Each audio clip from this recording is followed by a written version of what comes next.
Hello everyone and welcome to iXambi. So in this video we are going to discuss a concept that is called as performance of paging, and after that we will be discussing how actually we are going to discuss about the multi-level paging and other concept that is related to the memory allocation in operating system. What we mean by the performance of paging. So as we know that paging is something which is actually converting your logical address into your physical address. Okay, and if you don't have enough idea of this thing, go and watch the previous video.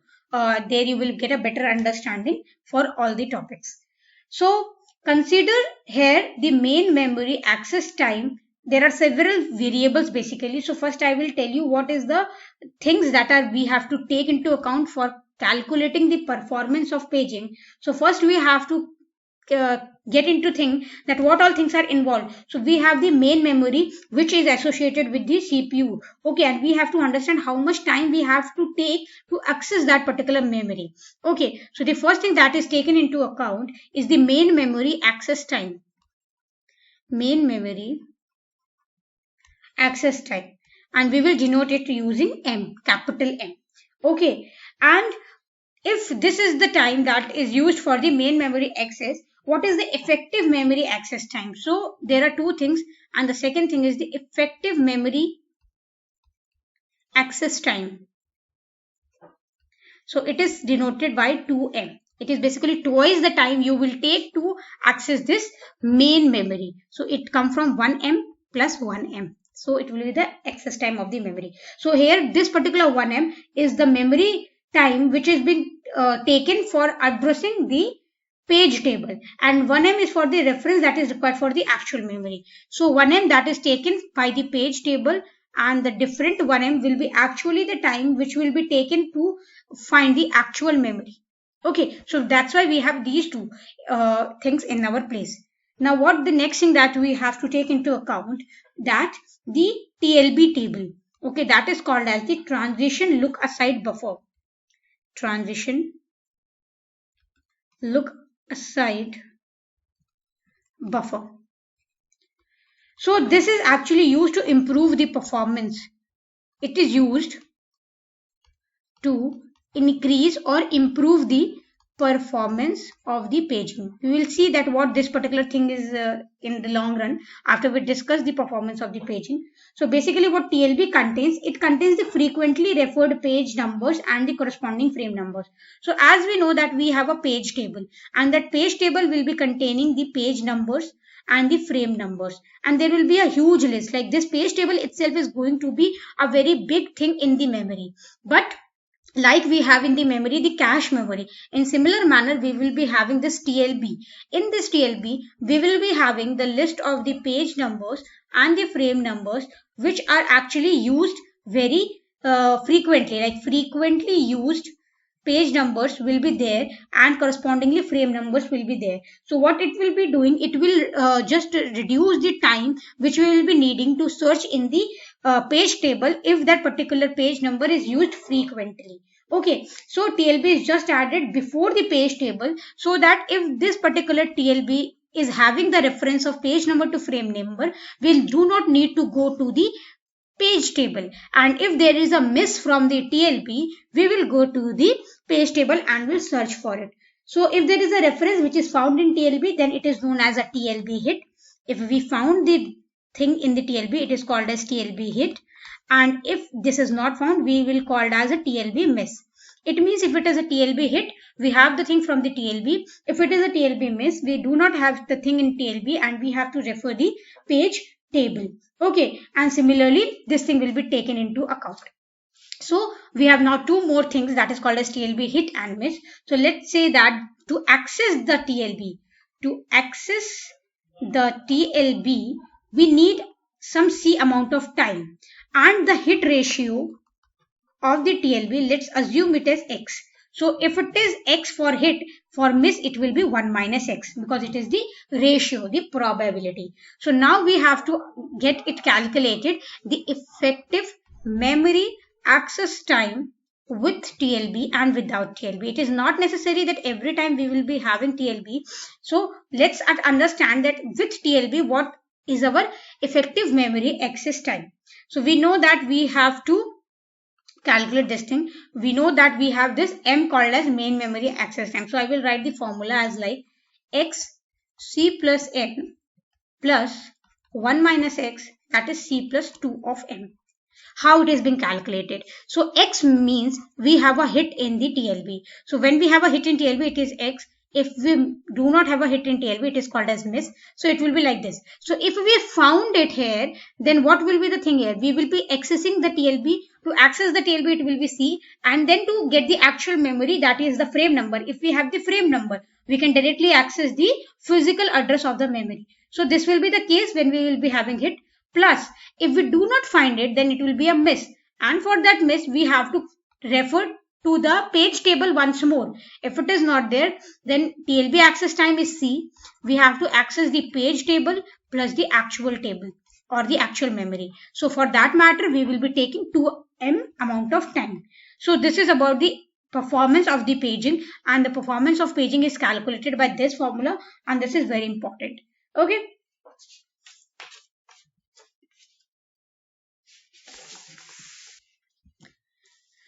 Now the next topic to discuss is the multi-level paging. Multi-level paging. So why we have this multi-level paging? This multi-level paging is there because we have a large memory overhead in maintaining the page table. So don't think page table something as very short or very small which will be occupying the memory. Page tables are basically something like which occupy a large amount of memory also, and there is a overhead of maintaining them as well.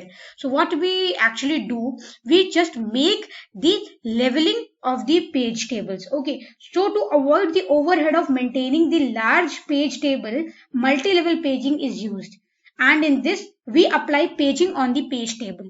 So we had this page table in the paging. We had this page table. What we are going to do, we are going to apply paging on page table. So it is kind of a recursive process, applying paging on the page table itself, and this will be done like, suppose we have a page table with p thing, then we will be dividing into p1 and p2. Okay, and this p will be equal to p1 plus p2. So we will be applying the paging onto the page table. Here p1 will be the number of bits required to represent the pages of the page table. Here p1 will be the number of bits required to represent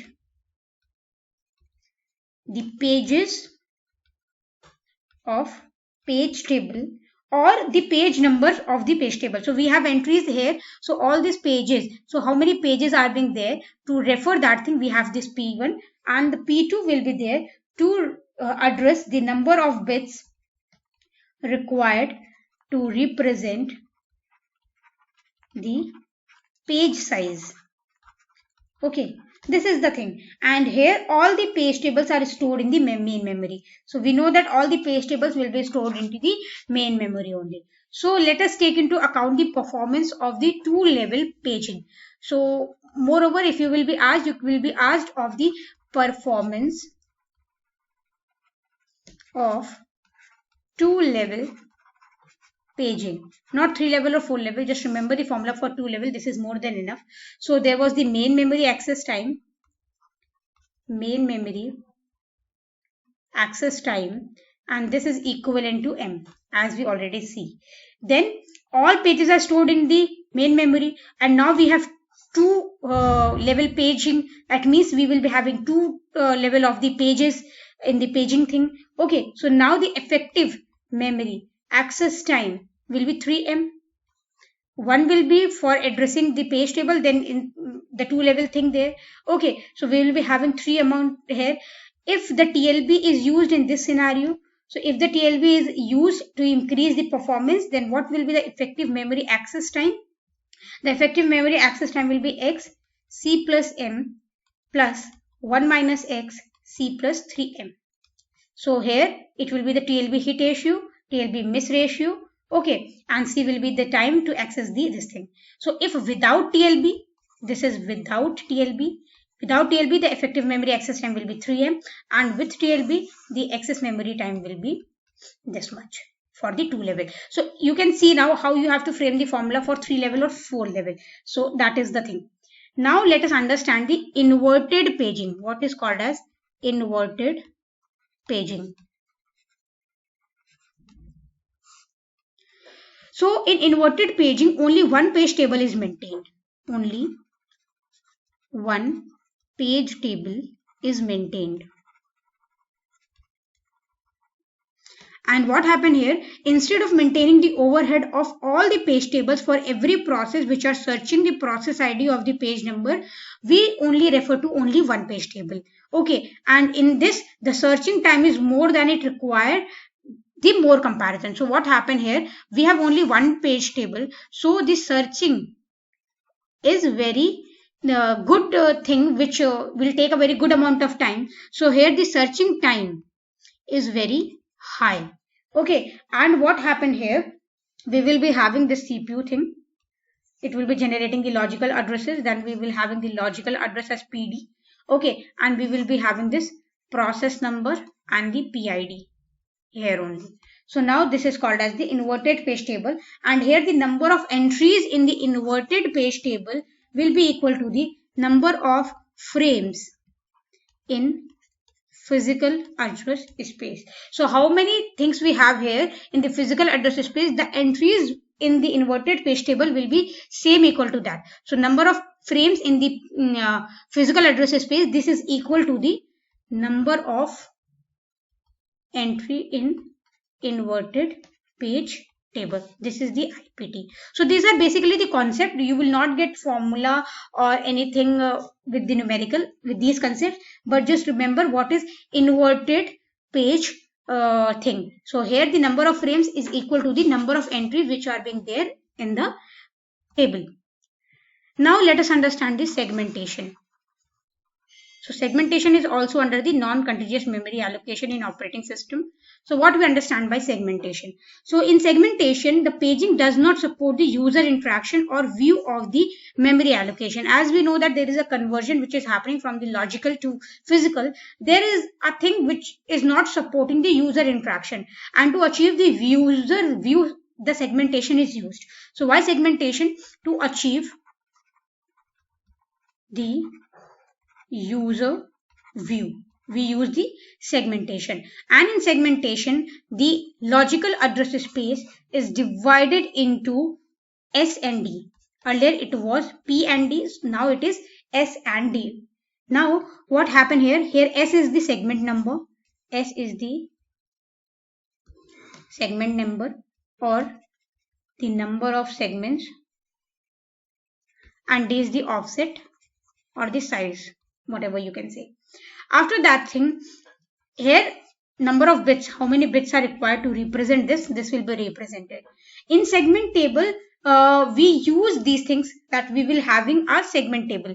After this thing, the LAS is being divided into this, we will be having a segment table, and this segment table will have two registers. One will be called as the base register and one will be called as the limit register. Okay, here base will hold the starting address, it will hold the starting address, and the limit will hold the size of the segment. Okay, according to that the reference is made and we will be accessing the physical memory. So this is the diagram for the segmentation, and in the segmentation everything is divided. So suppose this is our logical address space and here segments will be divided as per the user requirements. Suppose this is the main segment, this is some segment which is for other use, this is for other use, these kinds of things will be there. So this is the way how we do the segmentation, just to achieve the user view of the thing. Now let us understand the virtual table, or you can say the virtual memory. Not virtual table, it is virtual memory. What happened in virtual memory? Virtual memory basically gives us an illusion. It gives us an illusion to the programmer that the program of larger size can be executed on a small physical memory.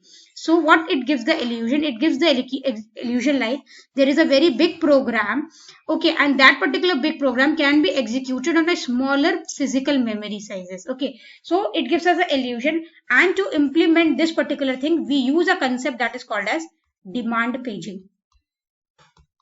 We use a concept of demand paging. So demand paging is associated with the virtual memory. So what happened in demand paging? It is nothing. It is same as the paging only, but paging with demand. It is the paging with demand. Paging with demand. And in this we use a thing called a swapper. We use a thing called a swapper, and this swapper is called as a lazy swapper also. Lazy swapper, and this will never swap a page until the demand is come. So what happened, we have to actually place the things as per the demand only. So whenever there will come a demand, this particular swapper will swap the demanded pages with the least demanded pages. Okay, so this is the thing that happened in the demand paging. There will be swapping which will be done with the pages, and that thing will be done with a swapper, and this is also called as the lazy swapper because it will not replace or swap any page until the demand for that page will come. So what happened here, suppose there is a very big program, but to execute that big program, it is not something that the memory can accommodate that good amount of program in the at once. So as per the demand, it will bring from the physical memory to the main memory. So it will basically give us an illusion that a very big thing can be executed on a small piece of memory. Okay, so this is the thing. After that thing, demand paging, there is one more term that is called as pure demand paging. Pure demand paging. And what it does, in this, initially we load only those which have the demand. We load only those pages which are demanded. Okay, means pure demand paging. Only the demanded things will be present. Otherwise, we will just skip what is not demanded. Okay, now let us understand how the steps are being followed in the demand paging. So let us understand the steps in the demand paging. Steps in demand paging. So the first step is like CPU is trying to access the page. That can be any page, but the page is currently not available in the main memory. Then it is called as a page fault. So what the first thing is like, there should be a page fault. It means there is something which the CPU is requesting, but it is not present in the main memory. And this is called as the page fault. Page fault means when the page is not present in the main memory. When a page fault will occur, the program execution is stopped and a signal is sent to the operating system regarding the page fault. So now a signal will be sent. Signal to operating system will be sent that a page fault has been occurred. A page fault has happened. So now the operating system will search for the requested page. Now what operating system will do? Operating system will search for a requested page. Okay, the page replacement algorithm will be taken into account when you will be using the replacing thing. So we will be having the page replacement algorithms, which page we have to remove, and according to that the existing page will be removed and this requested page will be taken from the physical memory. So after the page replacement algorithm is done, so what happened, when it is found, we will be doing the page replacements. Okay, and this page replacement is done with the help of page replacement algorithms. So after the page replacement algorithm is being implemented, the page table needs to be updated. Okay, so now the existing page was removed, new pages is being added, so the page table will be updated because new page number and the new frame number entry has to be made there. After that thing, the signal will be sent to the CPU. Now operating system will send a signal to the CPU. A signal will be sent to the CPU that you can resume the execution which you halted in this step number 2. So the execution can be resumed, and whatever the time that is being taken to service a page fault is called as the page fault service time. Page fault service time. Whatever the time we have taken to service the page fault, that is from the step number 2 to step number 6, this amount of time, whatever the time is being taken, that is called as page fault service time. And whenever a page fault will occur, these all steps has to be done. Now there is one formula for the effective memory access time that happens with the demand paging. So what will be the formula? The formula will be, first we have to consider some parameters like page fault service time. What time the page fault service time needs? Let's say it is of S. Then we have the memory access time. So let's memory access time, let's say it is MA. And then we have the page fault rate. At what rate the page fault is being occurring? Let's say it is small p. So what will be the thing? If there is a page fault, then that will be addressed. Okay, and the addressing will be taking the page fault service time plus 1 minus p. If there is no page fault, then the normal memory access will be there. So this is the effective memory access time when we use with the when we use it with the demand paging. So this was about the demand paging performance formula. So this was all about the things for the memory allocation in the operating system. From this topic, we can conclude the whole memory allocation in the operating system.